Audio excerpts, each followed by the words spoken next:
Olá, vamos falar de investimentos, então vamos trazer para vocês mais uma empresa para que possamos aí reviver um pouquinho da sua história, da sua trajetória, mas principalmente saber como que está a sua situação econômica e financeira agora com base no balanço do primeiro trimestre do ano de 2023. Estamos falando aqui do Bradesco S.A., o Bradesco S.A. que passou aí por algumas turbulências até em função da questão das americanas, mas vamos ver quais os reflexos de tudo isso aí dentro das demonstrações contábeis do Bradesco.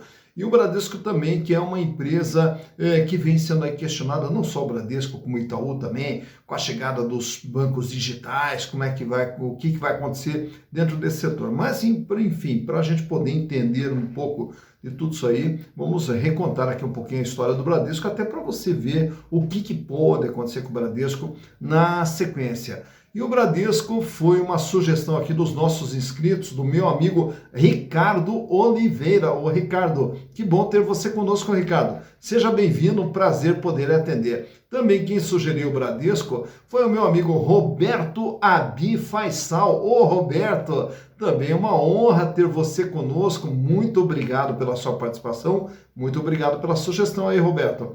E também, caso vocês queiram participar do canal Silas Degraf, é fácil. Basta entrar aqui, ó. Canal Silas Degraf, manda sua sugestão, aproveita, faça a inscrição, dá o like, venha junto conosco, construir e repartir conhecimentos.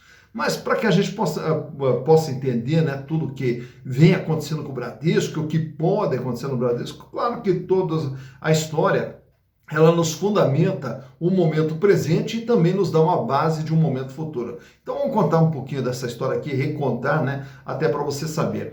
O Bradesco mesmo ele surge no ano de 1943, lá no interior de São Paulo, em Marília, no interior de São Paulo. E quando surge o Bradesco, ele sucede uma outra empresa bancária na época, que era a Casa Bancária Almeida. E a Casa Bancária Almeida, então, que se transforma no Bradesco. Mas essa transformação, ela tem uma figura emblemática dentro desse processo, que é o Amador Aguiar. O Amador Aguiar, de origem humilde, foi trabalhar com tipografia, depois foi trabalhar no Banco do Nordeste, daí se tornou gerente do Banco do Nordeste e veio trabalhar na Casa Bancária Almeida. E quando ele entra na Casa Bancária Almeida, já entra ali numa função de gerência, e ele que acaba impulsionando, né, todo o crescimento dessa Casa Bancária Almeida, que se transformou no Banco Brasileiro de Descontos S.A., lá no ano de 1943. E daí, com a entrada e com o comando ali do Amador Aguiar, o banco começou todo o processo de crescimento. Na época, os bancos eles eram muito voltados para justamente o pessoal que tinha dinheiro. E o Bradesco veio com uma outra filosofia, trabalhar com um público mais humilde. E aí, praticamente, então, começou a atender esse varejo todo, então se especializou nesse varejo. Tanto que no ano de 1951, o Bradesco já era o maior banco que nós tínhamos aqui no Brasil. E daí, na sequência, todo o crescimento do Bradesco se deve também a uma série de aquisições. Tanto que no ano de 1957 adquire o Banco Nacional Imobiliário, aliás, no ano de 1957 adquire o Banco Nacional Imobiliário. E aí no ano de 1967 adquire o Banco Porto Alegrense e daí na sequência também o chamado Banco Inco, Banco da Indústria e Comércio, lá de Santa Catarina. E com isso ele vai espalhando as agências por diversos lugares do Brasil. E na sequência ele vai ali comprando outros pequenos bancos, outras pequenas redes, né, de bancos e vai ampliando ainda mais sua participação. Mas aí, ainda no final dos anos 60, começo dos anos 70, começa todo o DNA inovador do Bradesco, com o surgimento, né, do cartão de crédito. O Bradesco foi praticamente o primeiro banco a implantar o cartão de crédito aqui no Brasil. Já na década de 70, também implanta ali os débitos em conta, então fatura de energia elétrica, de água, debitada em conta. Também o Bradesco foi inovador nesse sentido. Também o Bradesco faz inovação através da criação do SOS Bradesco, que eram pontos de atendimento fora da agência, onde as pessoas podiam fazer operações bancárias fora da agência, no que virou hoje os caixas automáticos aí do Bradesco também. E também, né, na questão da inovação, o Bradesco cria uma empresa digital, né, voltada, né, para a informática na época, que era a Digilab. E essa Digilab que era justamente para fabricar as impressoras utilizadas no Bradesco. E daí o Bradesco inova também com microfilmagem de documentos, enfim, veio tudo no processo de inovação. Em 1983, também, o Bradesco ele compra uma companhia de seguros, que era a Companhia de Seguros Atlântica Boa Vista, que daí, na sequência, acaba se transformando na Bradesco Seguros. Já no ano de 1995, numa parceria com a Visa e alguns outros bancos, aí eles criam a VisaNet, que se torna Cielo, né? Então também foi de uma operação realizada pelo Bradesco, que inclusive é um dos sócios também da Cielo. Chegando já no ano, na década de 90, nós tivemos ali uma série de privatização de bancos estaduais. E o Bradesco foi um dos bancos que também foi incorporando uma série de bancos estaduais. Tanto o Banco Estadual da Amazônia, depois aí também adquiriu o Banco Estadual do Maranhão, depois na sequência, mais recentemente, o Banco do Estado do Rio de Janeiro e foi adquirindo diversos bancos estaduais.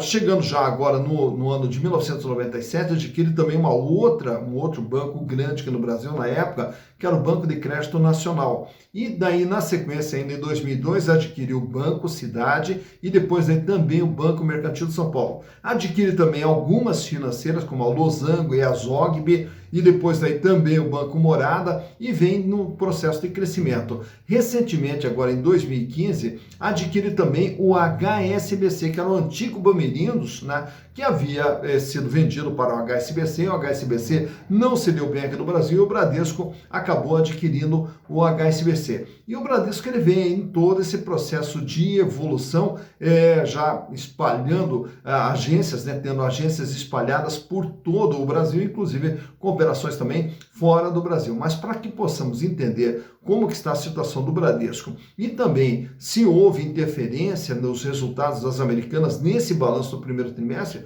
então trazemos para vocês aqui o balanço de 2019, 2020, 2021 e 2022 e também no primeiro trimestre de 2023. E vamos entender através dos números o que vem acontecendo com o Bradesco. Então, vamos aos números.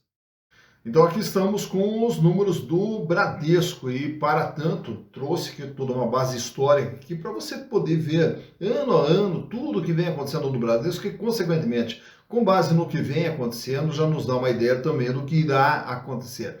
Então vamos começar lá pelo ano de 2019, inclusive aqui a planilha acaba ficando até pequena pelo tamanho dos números apresentados pelo Bradesco, né? Então lá em 2019, o Bradesco tinha um ativo total, aí aqui o número é gigantesco, é 1 trilhão 378 bilhões de reais, é tudo aquilo que está dentro do patrimônio do Bradesco. Naturalmente que quando a gente analisa aqui uma empresa do setor bancário ou do setor financeiro, a maior parte desse patrimônio ele vai estar aqui no ativo circulante, que é o capital de giro, onde fechou lá em 2019 com 1 trilhão 341 bilhões. Sendo que o Bradesco tinha em caixa lá no ano de 2019, 61 bilhões de reais.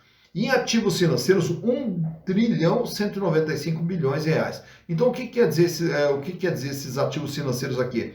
É que quando você toma dinheiro emprestado do banco, quando uma empresa desconta uma duplicata ou faz uma operação financeira com o banco, passa a ser um ativo financeiro. Então é o dinheiro do banco que está circulando na mão dos seus clientes, gerando a receita da intermediação financeira e, consequentemente, os seus resultados. Então a maior parte do patrimônio de um banco, ele vai estar situado aqui nesse ativo circulante aqui. Já a parte de imobilizada, 14 bilhões, intangível, ágil nas aquisições, 14 bilhões de reais, mas a maior parte aqui nesse ativo circulante. No ano de 2020, o Bradesco agora é um banco de 1 trilhão 604 bilhões de reais. E o capital de giro pula para 1 trilhão 568 bilhões, sendo 190 bilhões em caixa, 1 trilhão 275 bilhões em ativos financeiros.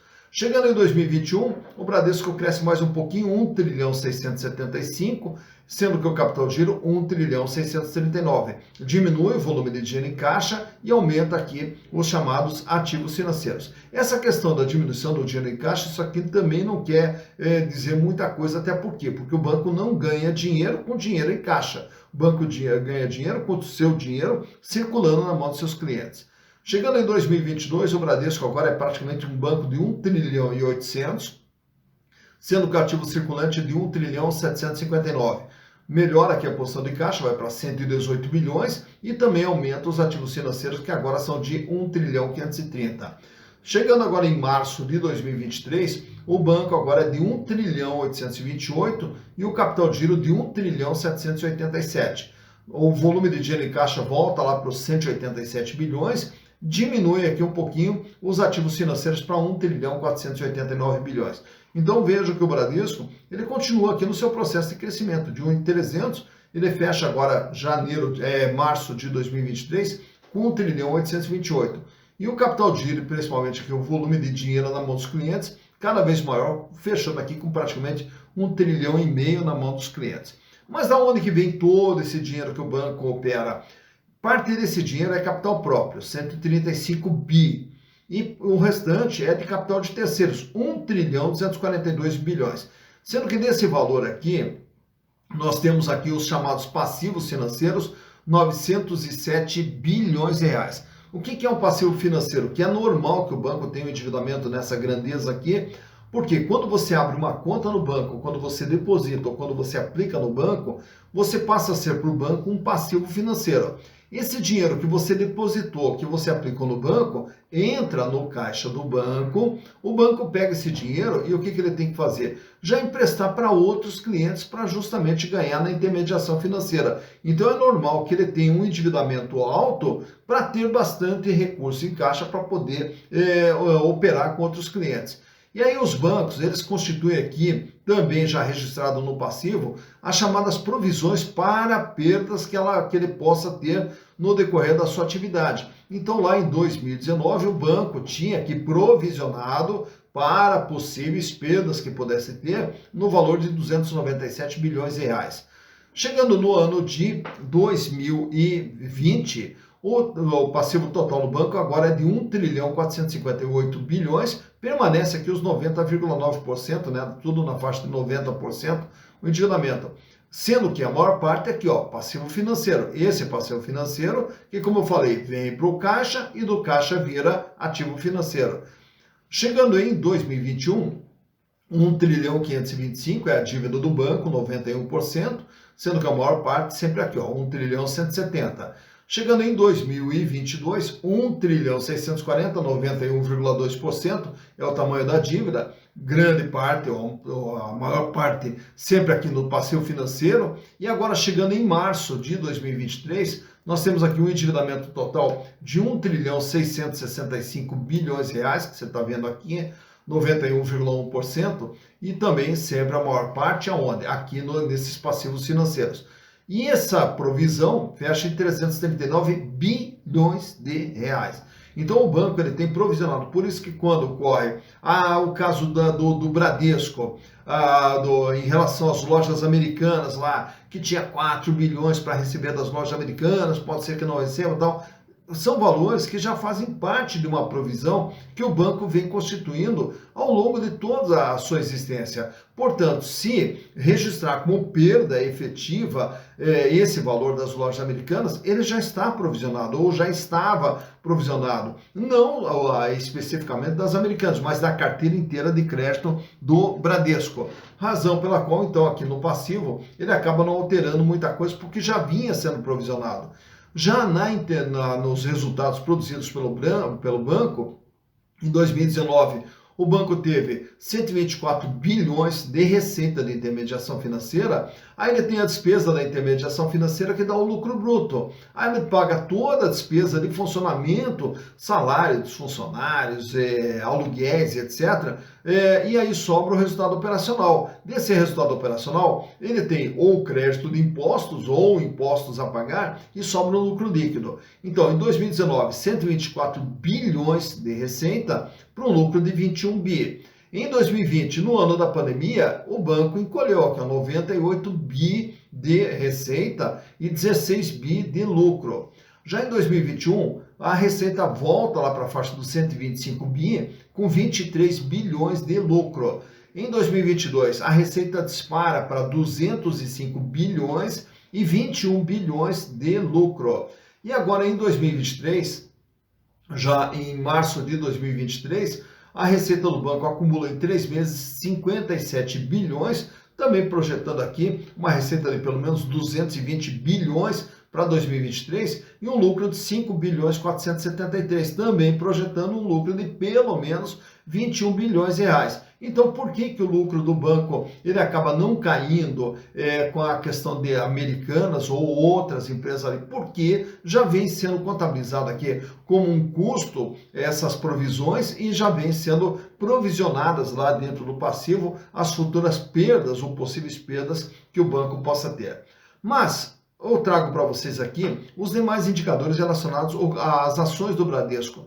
Estamos falando aqui da BBDC4, da preferencial, que é onde nós temos um free float bem maior. 97% das ações estão circulando no mercado. Então, começando ali, o valor patrimonial. Uma ação do Bradesco hoje vale R$ 15,32. O valor de mercado de uma ação do Bradesco, R$ 15,17. Então, repare que o valor de mercado hoje do Bradesco, ele está um pouquinho menor do que vale patrimonialmente, o que nos dá um PVP de 0,99. Isso quer dizer o quê? Ao comprar a ação do Bradesco, você está tendo um deságio de 1% nessa compra. Lucro por ação nos últimos 12 meses, R$ 1,69, o que dá uma rentabilidade da ação de 11,14%. Dividendos por ação. O Bradesco distribuiu 34 centavos a título de dividendos, mas vale lembrar isso em 2022. Né? Mas vale lembrar que praticamente todo ano o Bradesco tem feito uma bonificação de 10%. O que é essa bonificação?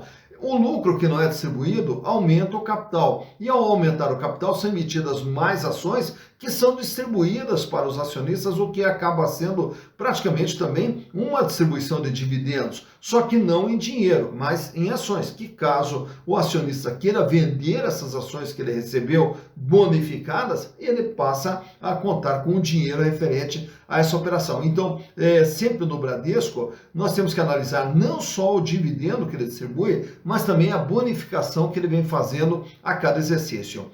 Relação preço/lucro 8,98, isso quer dizer, em praticamente 9 anos, os acionistas terão retorno dos seus investimentos através dos lucros gerados pelo banco. Free float, as ações PN, que são as preferenciais, 97,58% das ações estão sendo negociadas livremente. Já as ações ordinárias do Bradesco, temos um volume menor, porém bastante significativo, 28% das ações estão na mão do mercado. Tag along, 80%, quer dizer, se o Bradesco fosse vendido, os minoritários teriam garantido 80% do valor que seria pago para os controladores, mas é muito difícil que o Bradesco seja vendido, né? E aí também temos aqui, quando analisamos os bancos, o chamado índice da Basileia, que ele vai nos mostrar se o banco vem oferecendo uma certa garantia em relação à sua operação. Isso quer dizer o quê? Quando você tem um índice da Basileia de 15,8%, quer dizer que de todas as operações de crédito, você está operando com 15,8% de recursos próprios. Sendo que aqui no Brasil, a regra é que esse índice da Basileia seja de acima de 11%. E o Bradesco está com 15,8%. Aproveito e trago para vocês aqui também, nesse quadro aqui, como que vem se comportando o valor das ações do Bradesco nos últimos 5 anos. Lá em 2018, as ações estavam cotadas na faixa de R$ 22.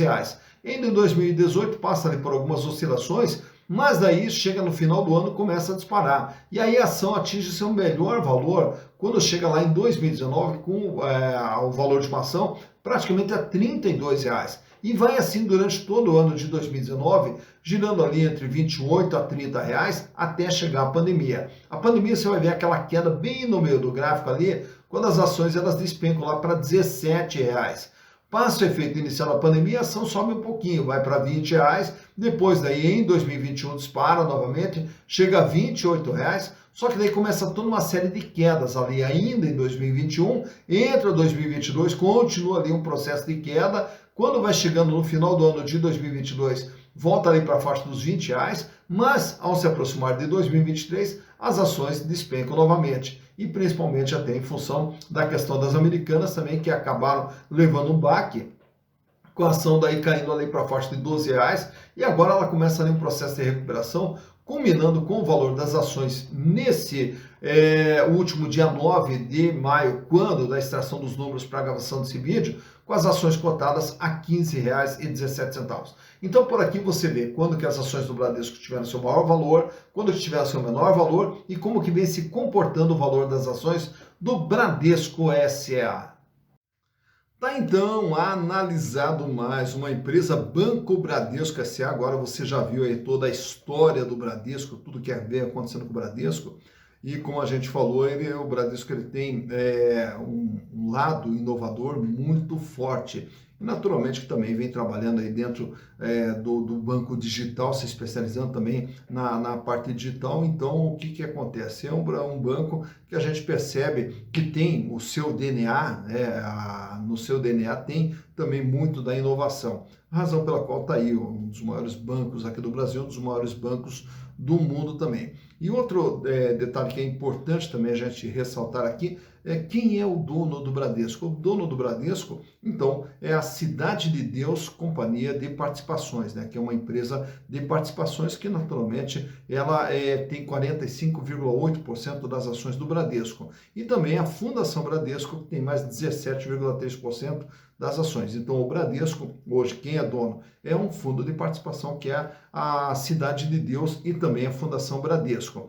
E aí, quando olha assim, mas o Bradesco é dono da Bradespar, o Bradesco é dono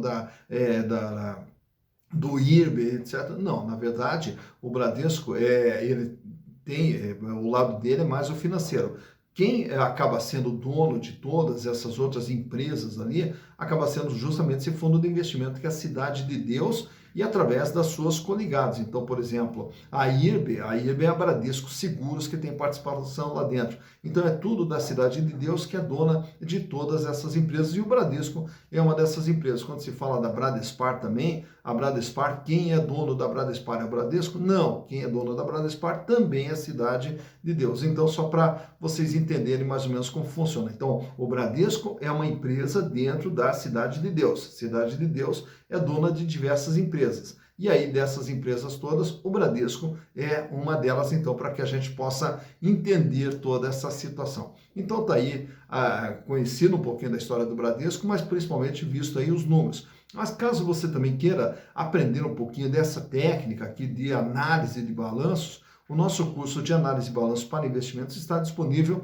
na plataforma Hotmart. Você pode aprender a montar essas planilhas todas e fazer todo esse processo de análise para também saber como que está a situação econômica e financeira de uma empresa. Para tanto, no vídeo aqui na descrição, nós temos aí o link de acesso à plataforma Hotmart. Você pode fazer o curso através da plataforma Hotmart com um custo muito baixinho e com direito a todo o material de apoio, todo o apoio que nós estamos dando aqui para vocês. E com isso você também vai aprender a analisar balanços e você vai ver que não é nada de complicado não, né? E com isso você vai poder aos pouquinhos escolher as empresas nas quais pretende investir, sempre com consciência, sempre com segurança, reduzindo riscos e ampliando as possibilidades de retorno para lá na frente poder ter o seu patrimônio que lhe garantirá uma vida cada vez mais digna e uma vida cada vez melhor, que é o que todos nós merecemos. Dito isso, bons investimentos para vocês.